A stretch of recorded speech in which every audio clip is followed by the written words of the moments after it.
Hey, bye to the old MCU, hello to the new. And RDJ is back? Aw, here it goes.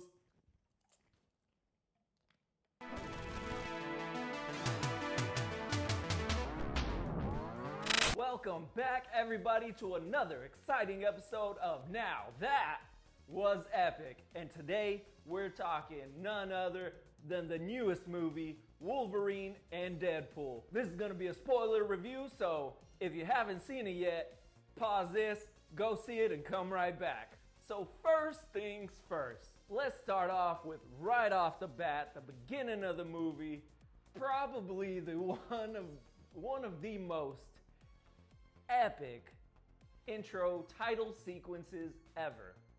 I'm talking about in sync epic.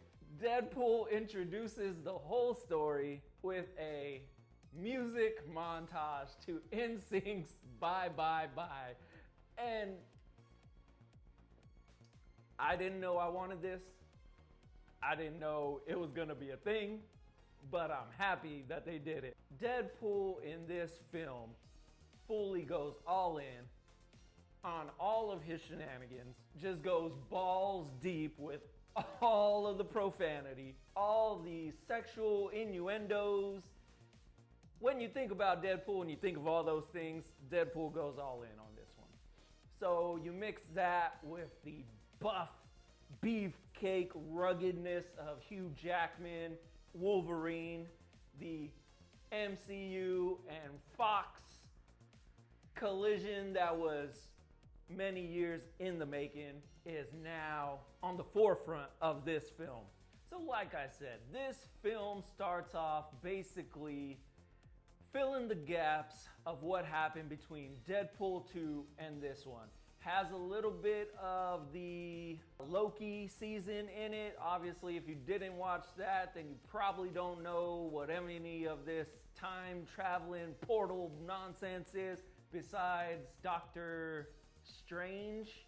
There's a couple of his portals in it as well, but they do a good job of explaining, giving a little backstory if you haven't seen that. I've seen a little bit of it, but obviously I haven't seen everything from the Loki seasons, so you don't necessarily have to watch those to get this film. But it does do a good deal of backstory to kind of fill you in. And then Deadpool is trying to find Wolverine so he can reset his universe. He wants to be an Avenger, he wants to have purpose. However, in classic Deadpool form, everyone just keeps shitting on him, telling him he can't join, he's the B team, he's not important, he'll never be important. And so from Deadpool 2 to this film, you see him kind of jump timelines, which they also hint at him going back and changing the past to bring back some of the people that he loves and wants to be in his life. So he's already messed with Cable's time traveling machine and gone back and changed things, which is nuts. But the MCU is really delving into the whole multiverse madness, the whole multi-timeline thing. So with that in mind, you just have to keep in mind that pretty much anything is fair game right now. The MCU is a big bowl of spaghetti. Let's just say that. So with the MCU being in total chaos, naturally, they need someone to save the universe, to bring things back together. Thus, them letting Deadpool know that he is important. They want to bring him on, but they want to bring him from his world, which is now dying because they lost, I can't remember what they call it in the movie. They call it their prime person that keeps the whole universe intact. And since the prime person of that Fox universe is Wolverine, and he died in Logan, Deadpool's universe is screwed.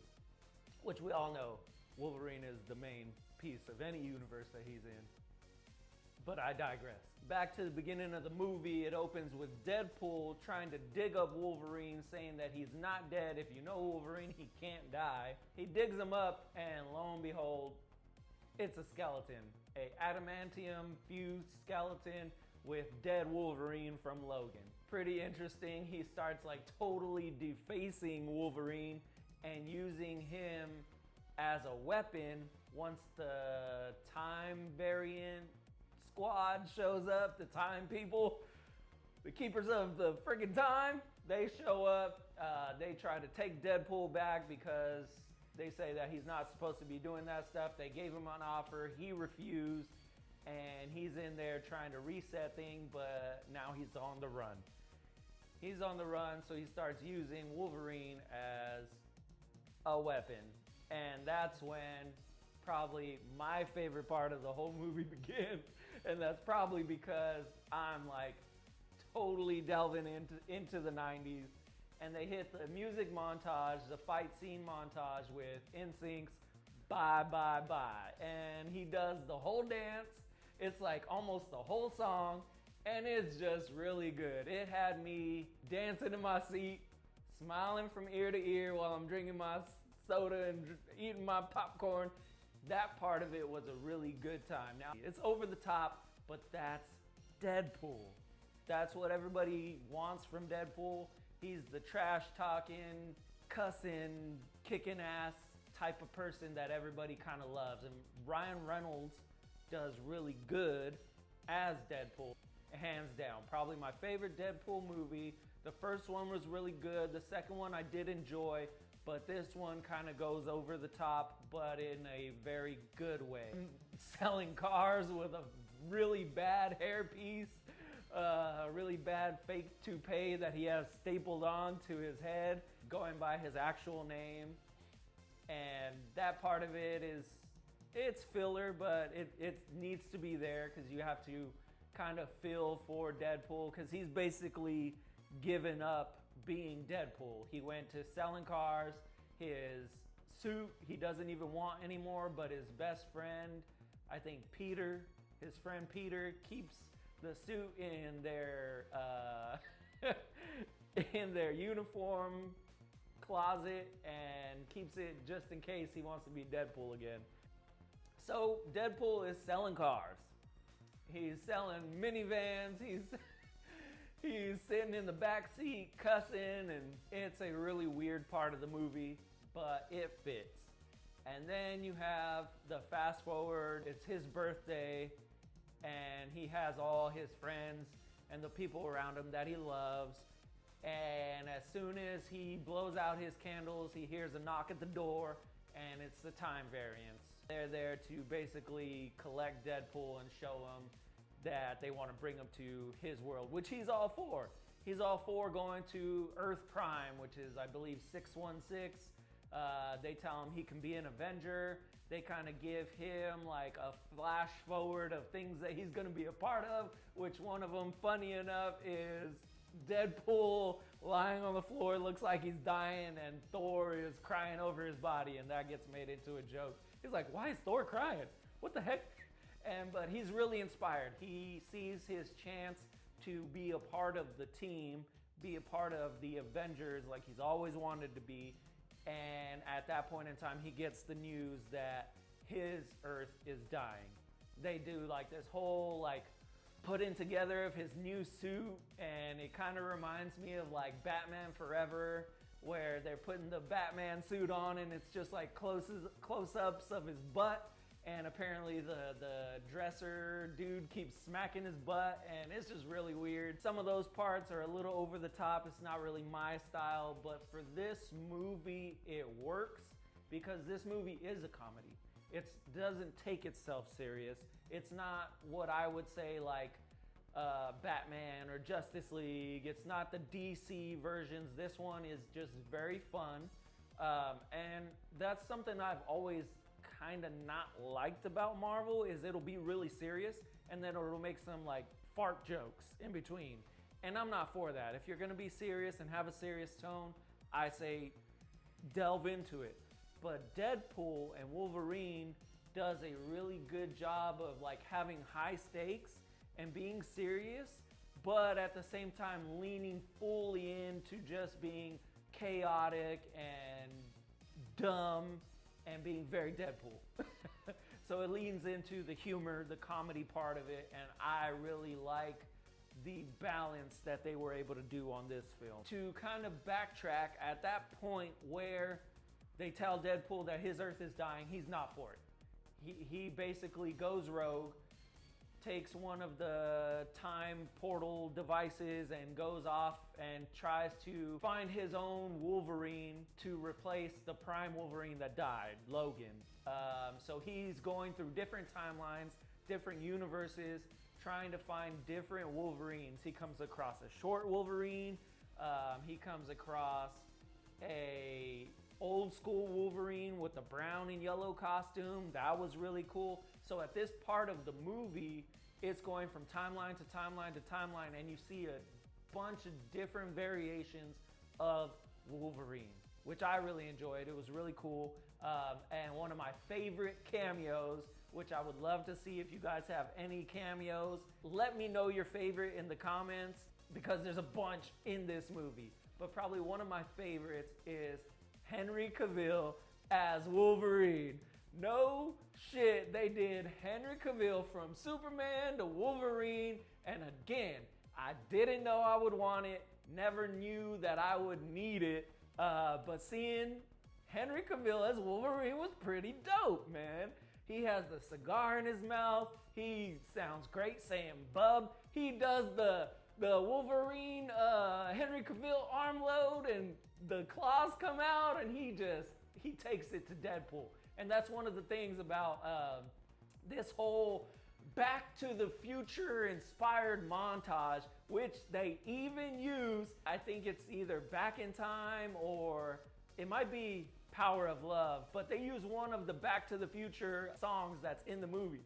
And so they're totally leaning into Back to the Future, which I love. They did the whole 80s montage and then a 90s montage at the beginning. So this film leaned heavily into the pop culture aspect of the 80s, 90s, Fox growing up with the X-Men and the mutants and everything. It just leaned into everything that I think people my age or that grew up in the 90s and 2000s that they loved about those at the time, even though we would probably go on record as to say some of those Fox movies weren't the best, but I remember growing up loving X-Men 1, 2, and maybe 3. 3 kind of fell off, but X-Men 1 and 2 for sure, loved them. And then you got all the other Wolverine movies in between. But this movie is sort of a love letter to that, and an end-all, be-all, final stand, last stand of all the Fox movies that were, and leading into the MCU that will be. And we'll get into that towards the end, so stick around, because Marvel and MCU just dropped some big news at San Diego Comic-Con for the upcoming future of Marvel. And I'm here for it, man. I don't get excited for a lot of Marvel movies, but where they're going seems to be pretty dope. And I think they should shy away from some of the TV shows, which Loki is pretty good, but having these standalone movies that progress the MCU timeline, like this one, pretty damn good. I watched Spider-Man, the last one, and that one was pretty good. Opened up some multiverse to what could be, and I think Marvel is really finding that they can learn and lean into the past to create a future. And I really enjoy it. I really like it because they're taking some of these characters in movies that didn't work in the past, bringing them to the future and building upon them and giving them and breathing new life into these stories.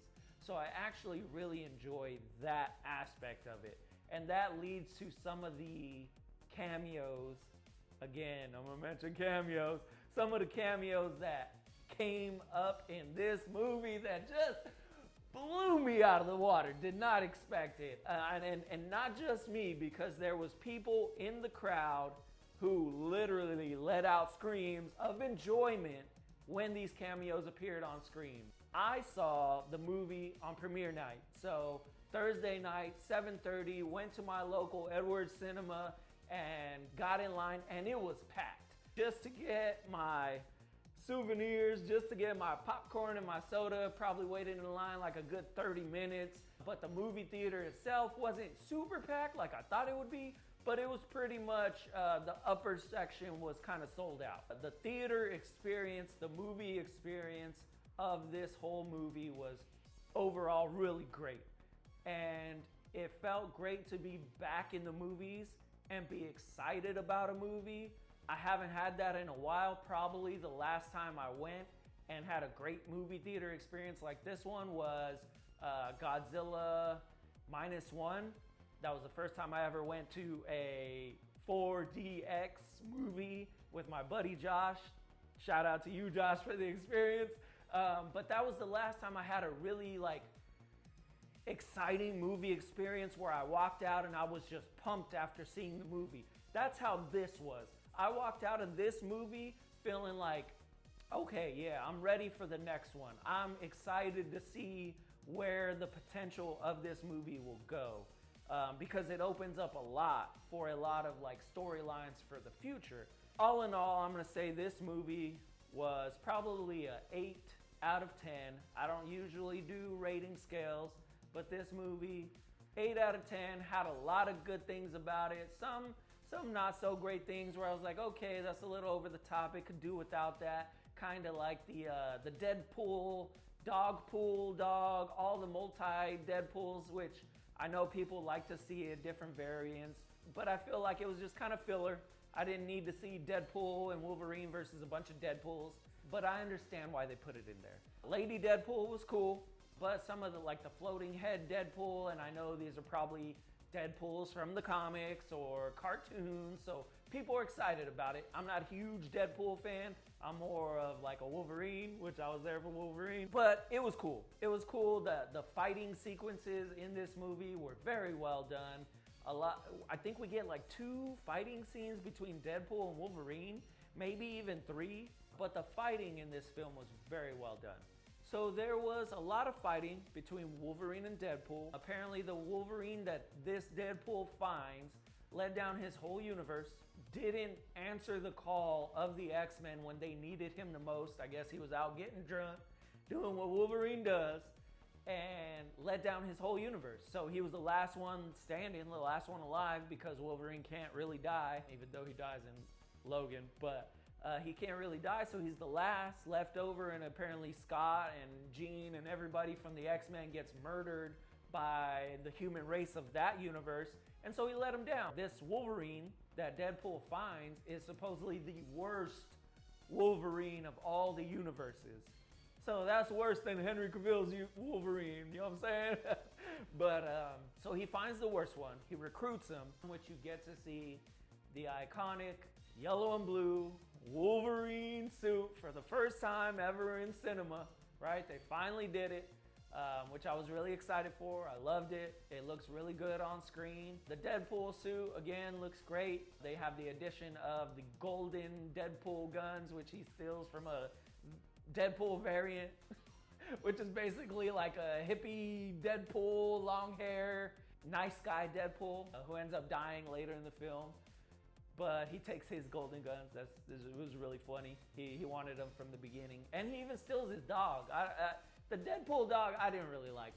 The whole him making out with the dog thing, kissing, tonguing Deadpool dog, I didn't enjoy it. I wasn't here for that.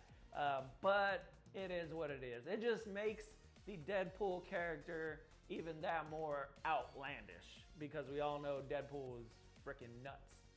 After Deadpool and Wolverine finally come together, they start going on this adventure, but they get banished they get deleted, essentially.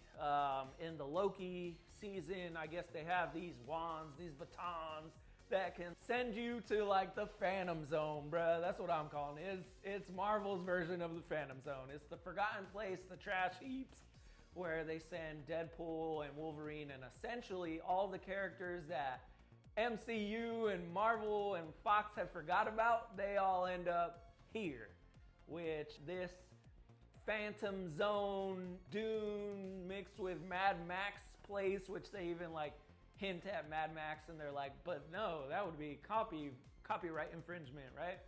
So there's a lot of really funny, on the nose jokes and humor that's right in your face. And probably the one thing that I love about this movie the most, which I know Deadpool is famous for, but the breaking of the fourth wall, talks directly to the camera.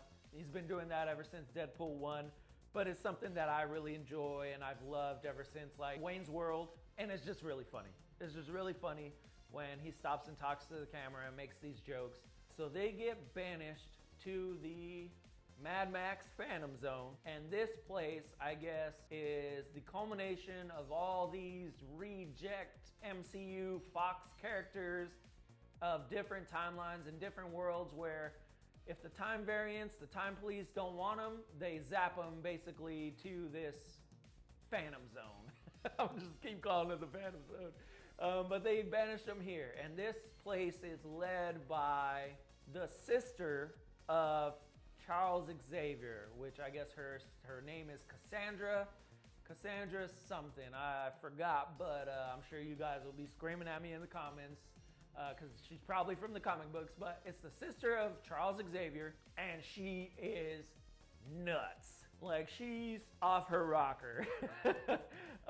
She's bald. She even has a Xavier wheelchair that like they think she's crippled, and then she just stands up and gets out of.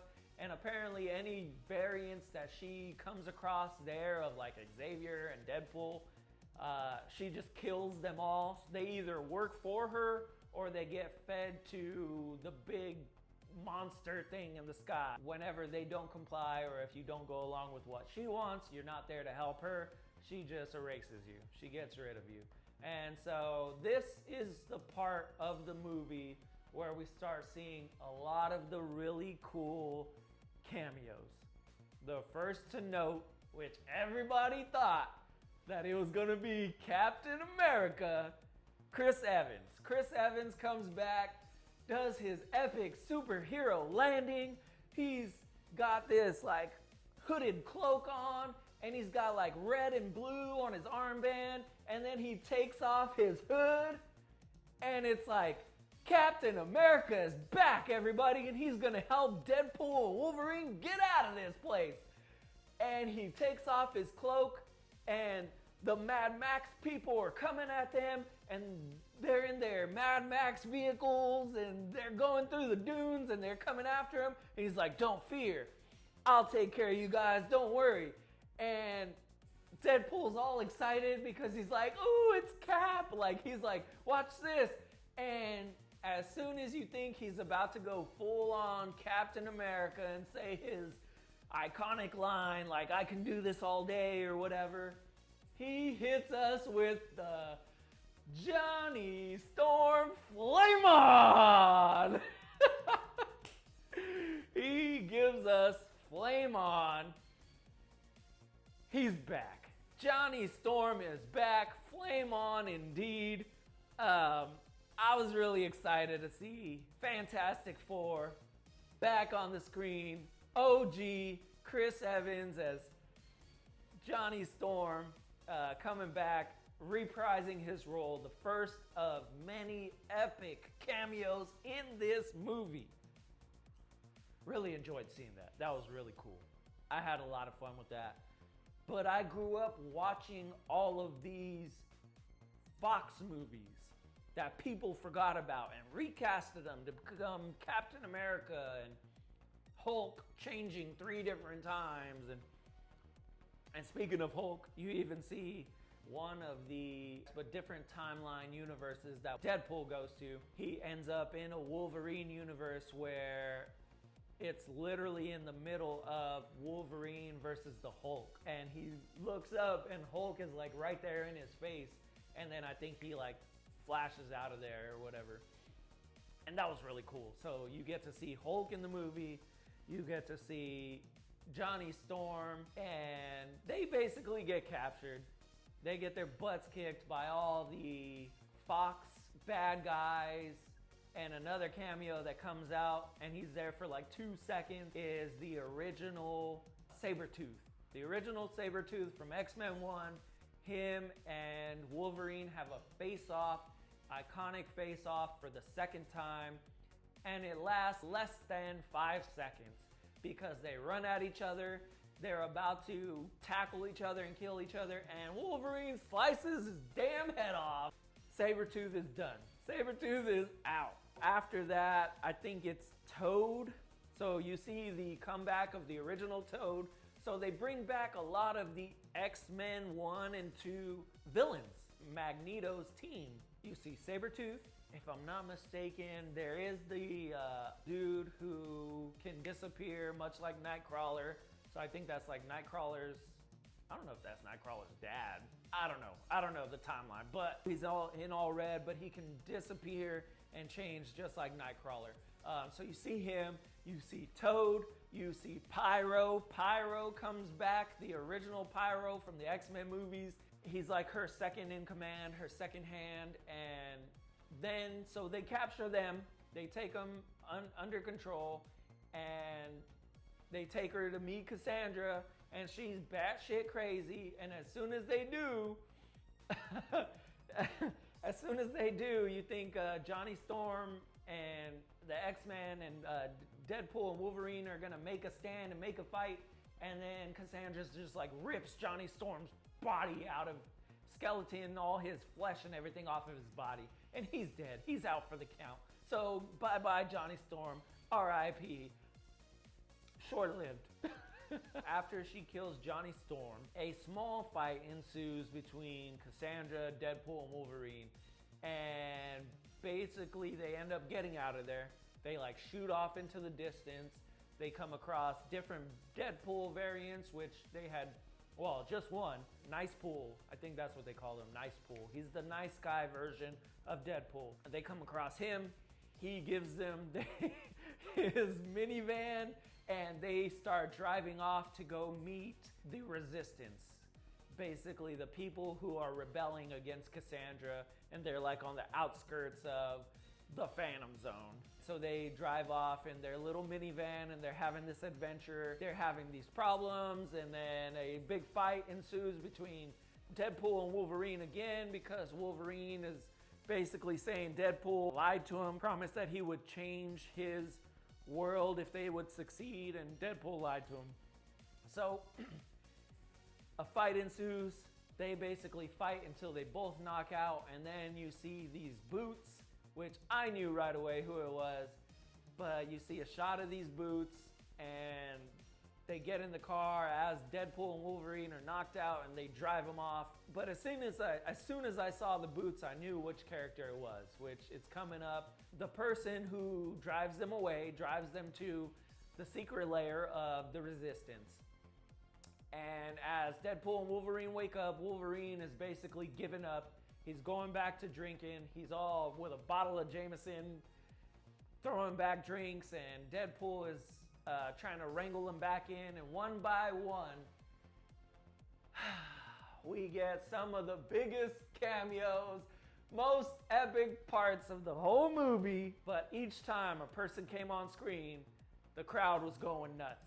But I think we get Elektra, which Jennifer Garner reprises her role as Elektra. They even make a joke about Daredevil being dead, and she's like, well, it's okay. So shots fired. Shots fired between Elektra and Daredevil, essentially. And then we see my dude, Wesley Snipes, as Blade, reprising his epic role as Blade, the one and only vampire killer. Oh, it was good to see him back. They even like age him a little bit. He's got a little white patch in his hair and his beard, and so you can tell he's like an older Blade, but he's been banished to this oasis or this Phantom Zone. He's been banished there. And so you get them too, and it's like, okay, cool. And they They ask about Magneto, and they're like, well, no, Cassandra killed him. He's dead. And Deadpool's really like pissed because he's like, damn, that was the one thing we could have done, is like have Magneto help us. And then right after that, in comes Channing Tatum. Channing Tatum is Gambit, finally gets his chance to be on screen. If you don't know, Channing Tatum was supposed to be Gambit. He was supposed to have his own movie in the whole X-Men universe. It was like a thing, and then they canceled it, and he never got to see the light of day. And Channing Tatum finally gets his chance to shine as Gambit. Throwing the cards, saying Mon chéri, speaking French. His accent was a little weird, but it worked. It worked. I enjoyed Channing Tatum as Gambit. It was really cool to finally see it. And then last but not least, the fourth to round out the team, which they mentioned there's 5 of them, but Johnny Storm dies, so Johnny Storm's gone. But the last to round out the team is X-23. Baby girl Wolverine is back. So from Logan, the girl Wolverine, who Logan basically gives his life to save at the end, she's back. She has experience and like lived her life, and she has basically something to kind of give the current Wolverine a different perspective, and saying that if it wasn't for him, she would not be there, even though she ended up like in the Phantom Zone anyways. But she got to grow, she got to live, so she's thankful, and she kind of imparts that knowledge onto the current Wolverine, which he's internally struggling. He feels like a failure. He's given up again for the second time. He wants no part of like this rebellion.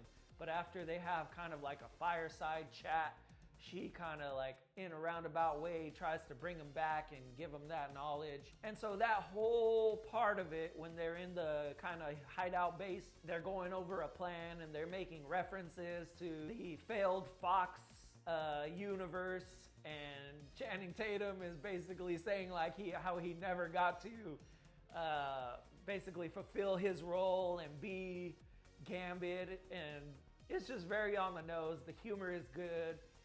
And they're excited to have like one final stand, like end their time as the Fox crew with one last hurrah. So they're all in. They're in for the fight. So Deadpool and Wolverine and X-23, Gambit, Elektra, and Wesley Snipes' Blade head off to go fight Cassandra and their mutants. And that is headed up by the one thing that they're trying to get is the helmet from the Juggernaut, which he's there too. They're trying to get his helmet because that's essentially, I guess, the only thing that Cassandra can't penetrate. So I wasn't sure if they were wanting to like put on Juggernaut's helmet, but in the end they end up putting it on her. She can't use her powers. Toad flips on her, shoots her, she's dying, and that's the only way they're kind of like able to get Cassandra to help her because she's psycho. So there's this whole epic, huge battle with great music, and it's the Fox mutants in their last hurrah against the other Fox mutants led by Cassandra. And so you see Lady Deathstrike, you see Pyro, X-23 cuts off the head of Juggernaut and takes his helmet off and gives it to Wolverine and Deadpool. And so they put it on Cassandra. They get her to stop using her powers, even though she's strong as all heck and could have just ripped them apart. They end up working together, and Cassandra sends them back because they saved her life. Cassandra sends them back to Deadpool's Earth to try to stop the Time Ripper from destroying Deadpool's world, essentially.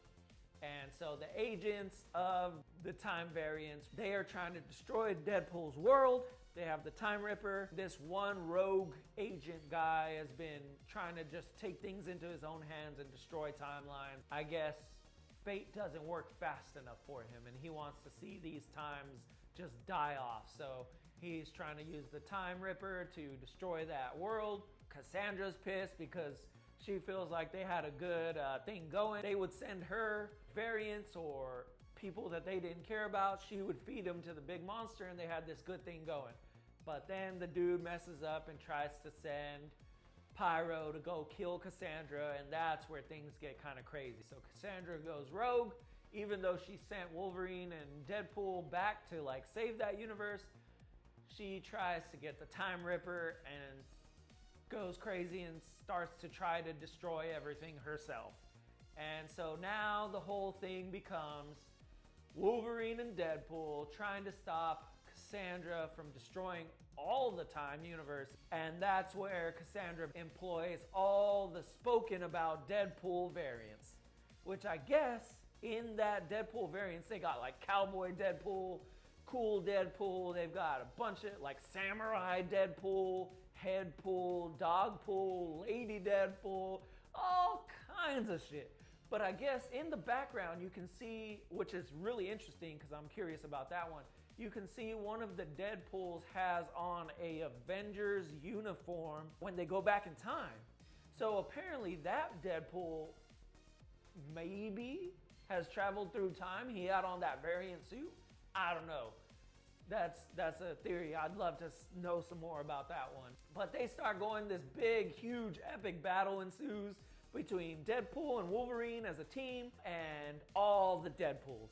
And so they're cutting them up, they're cutting them off, they're all fighting, they kill all of them, and then apparently all these Deadpools can regenerate, which they didn't know. So they come back, they're like, we don't have time for this, and then the whole thing gets kind of stopped, which I thought was very cheesy, very corny, kind of dumb. But the whole thing gets kind of like sidetracked by Deadpool's friend, Peter. And they're all excited because every universe has a Peter. And I was like, it was a little too much for me. But that whole scene itself was kind of silly. So the Deadpools are distracted. Deadpool and Wolverine go down into like this subway basement area where the Time Ripper is. And their whole thing is to try to stop Cassandra. But the time variant agent dude, who is now on their side because she's destroying all the timelines, tells them that if they try to stop the Time Ripper, basically it's antimatter and matter, and if they get in the middle of it, whoever's down there is gonna die. It's gonna rip them basically to shreds. Wolverine and Deadpool both go down there. Deadpool's gonna let Wolverine do it because Wolverine's like, it's my mission, I failed my people, just let me do it. And at the very last second, Deadpool pulls Wolverine, shuts the door in a very Armageddon, Ben Affleck, Bruce Willis type of way. He's like, tell everybody I said hi, and he shuts the door, and it was just very reminiscent of Armageddon. I thought it was kind of cool. So he shuts the door.